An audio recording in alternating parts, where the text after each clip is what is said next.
Welcome to our channel. Today we how to uninstall Slack apps from your no-code internal tool. Complete guide step by step clearly. To uninstall Slack apps from your no-code internal tool, start by logging into your no-code platform. Navigate to the dashboard where your applications are listed. Locate the section that pertains to integrated applications or plugins. Find the specific Slack app you wish to uninstall from the list. Click on the app to open its settings or configuration page. Look for an option that says Remove, Uninstall, or Disconnect. Confirm the action if prompted, ensuring you wish to proceed with the uninstallation. After confirmation, wait for the system to process the request.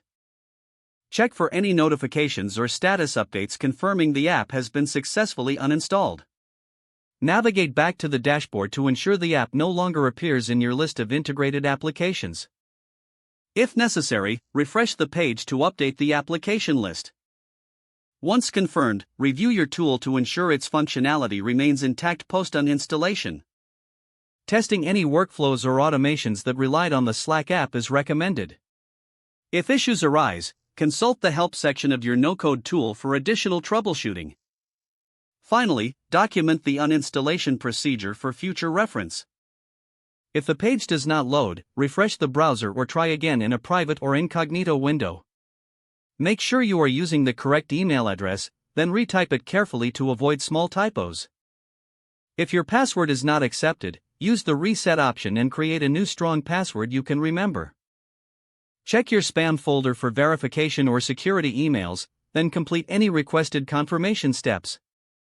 Enable two-factor authentication if available to improve account security and reduce unauthorized access risk.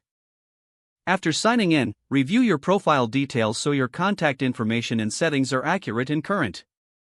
If you see an error message, note it down and try again after restarting your device and internet connection. Log out when you finish, especially on shared devices, to keep your account and payment information secure. If the page does not load, refresh the browser or try again in a private or incognito window. Make sure you are using the correct email address, then retype it carefully to avoid small typos. If your password is not accepted, use the reset option and create a new strong password you can remember. Check your spam folder for verification or security emails, then complete any requested confirmation steps. Enable two-factor authentication if available to improve account security and reduce unauthorized access risk.